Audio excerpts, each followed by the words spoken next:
uno. Audiencia muy respetada siempre, enviamos nuestro afecto, nuestro sondeo de demandas de carácter social, cultural y otros órdenes también. Y vamos a dar prioridad a lo que se nos ha pedido constante y permanentemente. Abrir aquí en este espacio que está a cargo de quien les saluda, un espacio que tiene que ver con la salud.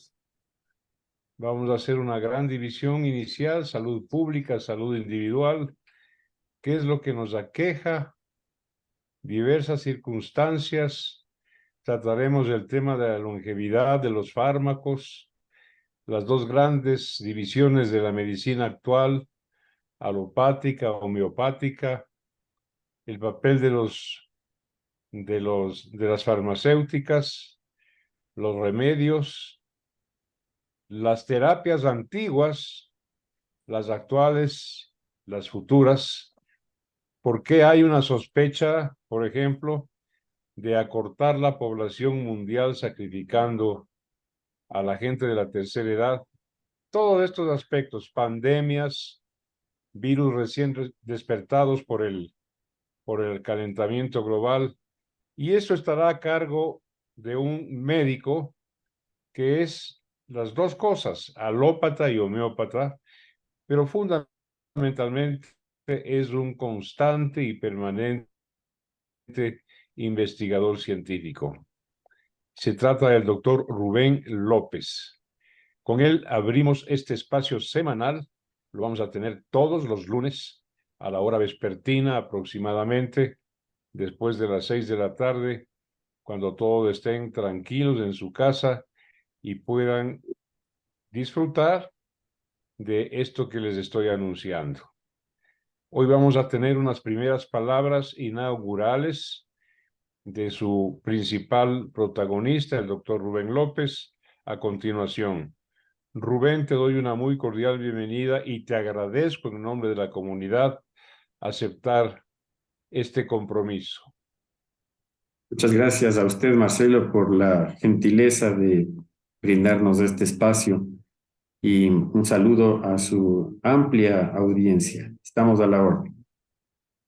Bien, yo hice una entrada anunciando el contenido, el texto y los contextos de la salud pública, la salud personal.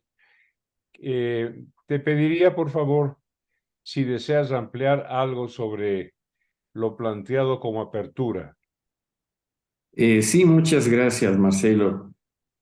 Parece que llegó el momento de dar una visión amplia, una visión integrativa e integral de la medicina a la audiencia. Y para esto, pues, hemos conversado con usted, pues, ya de la necesidad de integrar tanto a la medicina convencional científica occidental con las medicinas llamadas alternativas, que en realidad proceden de corrientes médicas quizá orientales y occidentales también, no muy conocidas, pero que se caracterizan por interpretar a la salud del ser humano como un fenómeno individual, en tanto que la medicina convencional occidental interpreta a la salud y la enfermedad como un fenómeno digno de estudio estadístico, porque existe más la tendencia a estudiar la enfermedad como una entidad antes que estudiar al sujeto enfermo como una integralidad. Entonces, en esta propuesta que usted gentilmente me permite hacer, quiero llamar la atención sobre todo al considerar a la salud y a la enfermedad como un evento personal, individual, digno de un estudio médico individualizante personal, donde pretendemos combinar el enfoque tanto de la medicina convencional occidental como de las medicinas tenidas como alternativas, entre otras, pues la medicina homeopática, que tiene un origen occidental, y algunas otras corrientes como la medicina tradicional china, la medicina ayurvédica y otras que entienden al sujeto como una unidad. Ya conversaremos oportunamente del vínculo y la relación que hay entre la medicina homeopática y la alucinante, novísima mecánica cuántica subatómica, obviamente submolecular, con que funciona el universo entero y donde funciona también esta organización a partir del carbono que llamamos vida, Rubén.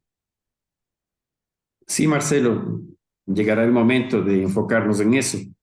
Quisiera insistir que la medicina convencional, la medicina occidental en la cual yo me he formado y de la que no me he apartado, está actualmente con el enfoque de lo que llamamos medicina basada en la evidencia, que es un estudio fundamentalmente emergente de un análisis estadístico de las enfermedades en relación a los agentes contribuyentes multicausales, en relación a las respuestas que han tenido a los tratamientos debidamente experimentados con diseños aleatorizados de investigación que han dado pues pauta a la medicina moderna, que incluso puede ya integrarse fácilmente a la telemedicina o incluso a la medicina que no tendrá un médico en un primer instante atrás delante del consultante, sino tal vez a una computadora. Esta medicina actual, moderna, si bien tiene un fundamento científico, a mi entender tiene un sesgo, y es que excluye las condiciones individuales, particulares y personales de cada sujeto. Y en ese ámbito viene el complemento, viene la integración de las medicinas alternativas. Con esto pretendemos dar a las personas que asisten a su amplia audiencia un, una educación, llamemos en primer lugar, prosalutífera, antes que una educación de la enfermedad en sí y de qué es lo que debe tomar o qué debe hacer, sino más bien, en un primer lugar, una educación en pro de la salud. Y también recursos médicos que van fundamentados en fortalecer la condición de salud, antes que luchar contra la condición de enfermedad. Hay un primer concepto en el cual ya el doctor Rubén López está aterrizando, que yo quisiera remarcar y él me dirá si estoy acertado o no. La medicina asumida, interpretada, percibida como un fenómeno global social, estadístico, claro, voy a poner un ejemplo. Las farmacéuticas invierten mucho, pero mucho dinero en investigación científica a partir, claro, de datos estadísticos, de repeticiones en definitiva, ¿no es cierto?, de una suma de seres humanos en diferentes regiones, en diferentes condiciones. Así es como nos vienen los fármacos. Nos recetan un fármaco, lo cual está bien, pero no hay ese enfoque individual, personal, porque cada ser humano es un universo, ¿no es cierto?, de multicomponentes. Una enfermedad hepática tiene que ver pues con el tubo digestivo, tiene que ver con el páncreas, tiene que ver con la vesícula. Es todo un conjunto, para poner un ejemplo.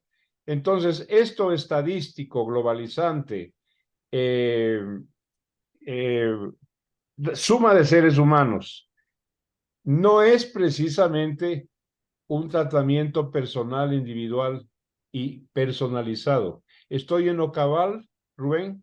Sí, exactamente, Marcelo. Y yo he tenido la oportunidad de ver la formación médica actual porque tengo un hijo que tiene unos pocos años de graduado y realmente he tenido que apoyarle mucho a él para evitar la decepción que ha traído un estudio médico bastante deshumanizado, porque él me ha visto, ha crecido conmigo mirando cómo es el enfoque personal, el enfoque no solo de la medicina alternativa que practico, sino de la medicina que aprendí hace casi 40 años de maestros médicos clínicos como el doctor Luna Yepes, como muchos médicos de renombre que quizá están ya en otro nivel, pero que no perdían de vista la individualidad, porque ahora la situación de la medicina deviene en poner entre el paciente, entre el enfermo y el médico una computadora donde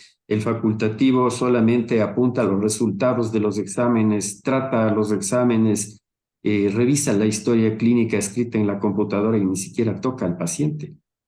Para darle un ejemplo, Marcelo, hay muchas circunstancias actuales, luego de la pandemia, que se han revelado, sobre todo, mucha gente padece de constipación, estreñimiento crónico y no lo sabe. No lo sabe porque piensan que ir al baño una vez al día es suficiente. Pero parece que 2, 3 años de estar encerrados comiendo pan provocó una retención intestinal importante y mucha gente viene con intestinos gruesos completamente llenos, con absorción de productos tóxicos, con lo que llamamos intestino permeable y una serie de trastornos gástricos estomacales que los gastroenterólogos los tratan como si fueran patologías del estómago, cuando en realidad es una retención de material.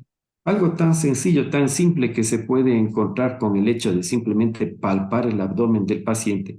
Es algo que ya no se hace y se pasa por alto. Este nada más un ejemplo de lo que está sucediendo. Conozco por excepción médicos que, bueno, quienes atendían a mi familia cuando yo era niño, adolescente, utilizaban el protocolo de la palpación casi como un procedimiento sine qua non. Eso se fue perdiendo. Hoy en día, conozco por excepción, no es la norma, de médicos que a uno le palpan, le tocan, ¿no es cierto? Por ejemplo, te voy a poner un ejemplo medio craso. Yo recuerdo cuando era niño, algo de la que me hacían hacer primero es saca la lengua, hijo. ¿Sí? Hoy casi nadie lo hace, ¿no? Como no sea para hacer muecas. Sí, bueno, y en realidad el ejemplo que usted trae es bastante válido porque la medicina tradicional china tiene un sistema bastante interesante y acertado de diagnóstico a través del estudio de la lengua. La lengua da muchísima información. Entonces, tener estos recursos de estudio diagnóstico aportan mucho más en cuanto al estudio individual y personal que simplemente escuchar superficialmente el relato del paciente y hacerle una tomografía, una ecografía, una resonancia magnética y dispararle todos los estudios para luego enfocarse en los estudios. Es algo totalmente diferente, Marcelo. Como le decía, pues he tenido que estar apoyando a mi joven hijo para que no pierda esta posibilidad de contacto, de escuchar, de tocar, de ir a la persona individual y hacer primero un diagnóstico individual, personal, y luego también un tratamiento personalizado. Eso es lo que queremos proponer en este espacio, mi querido Marcelo, una medicina integral e integrativa. Integral porque se ocupe de todas las partes constitutivas del ser humano, su parte física, su parte emocional, su parte espiritual, su parte social, y también integrativa porque debe incluir otras visiones, otros paradigmas médicos. Aquí voy a detenerme a hacer un paréntesis para tocar un matiz, pero que tiene que ver con el texto y el contexto fundamental. El Estado o los estados atrasados, y uno de ellos es el nuestro, el ecuatoriano, asignan presupuestos a la salud pública, enfatizo lo de pública, realmente presupuestos exiguos, avaros, que son una verdadera agresión al ciudadano. En ese sentido, el médico también es una víctima, porque tiene que atender determinado número de casos diarios y esa atención se obliga a ser epidérmica, superficial, trivial. No hay tiempo para una mayor anamnesis, la conversación paciente-médico. No hay tiempo para la palpación, porque sigue el siguiente, pasa el siguiente, pasa el siguiente. En esto no hay culpa de los médicos, ni de los hospitales, ni de las casas de salud, sino de las políticas de Estado. Rubén. Sí, tiene toda la razón. Volviendo al tema personal, pues, y me disculpo por traer este ejemplo personal de haber visto a las últimas generaciones de médicos formarse, la medicina rural resultó una decepción para muchos de ellos, sobre todo quienes conocían en sus padres, en sus familiares, una práctica médica diferente. Encontraron que tenían que invertir por lo menos el 60% del tiempo de atención al paciente en llenar formatos computarizados, que luego servían para que el gobierno haga propaganda respecto de tantos pacientes atendidos y todo lo Y demás. haga estadística. Estadísticas, pero no sería interesante estadísticas para la investigación, eran estadísticas para la propaganda política.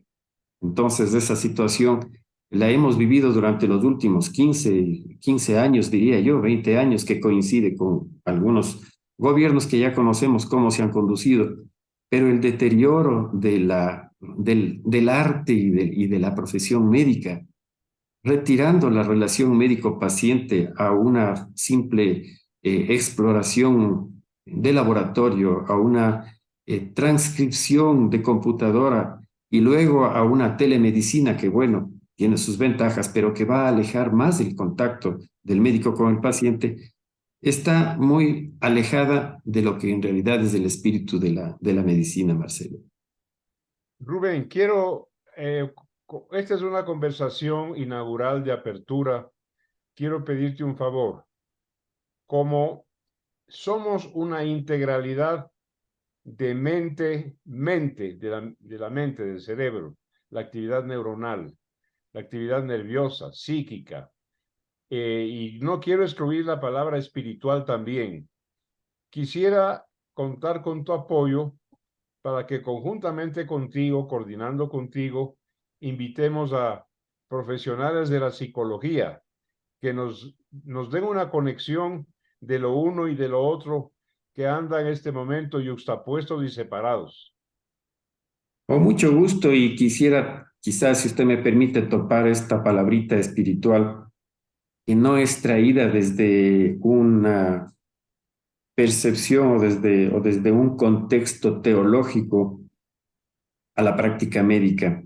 En la definición de salud se quiere colocar esto del bienestar psicosocial, y alguien hablaba espiritual. Lo espiritual tiene que ver, traducido a la parte médica, con la teleología, con la finalidad del estado de salud. El estado de salud es una condición que nos permite trascender, que nos permite utilizar nuestra condición humana para cumplir los altos fines de existencia, Marcelo. De manera que no es propio de un estado de salud situaciones como las que estamos viviendo en nuestro país. Así que la cuestión espiritual tiene mucho que ver con el propósito que cada uno le va a dar a su vida. Eso ya es algo del dominio muy personal.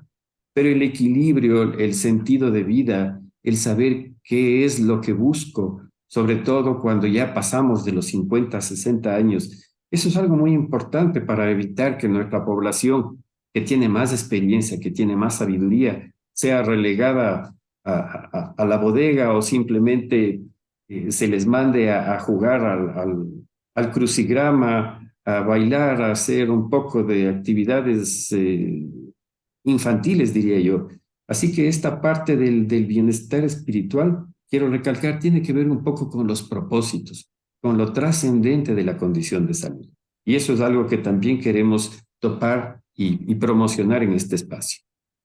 Claro, tocaremos también el tema de la técnica, la academia, el estudio científico y la sabiduría,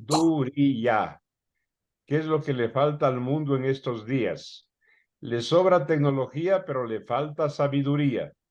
Y eso es un patrimonio cronológico que no necesariamente está en los adolescentes, en los jóvenes, está en la gente con experiencia. Todos estos temas serán tocados. Así que te agradezco mucho. Este es un primer comentario rico, fecundo, gracias a ti, Rubén, de carácter médico y un comentario de apertura para que nuestra comunidad sepa que todos los lunes a la hora vespertina tendremos una conversación con el doctor Rubén López. Muy amable, Rubén, estrecho tu mano con un gracias. Gracias también, Marcelo.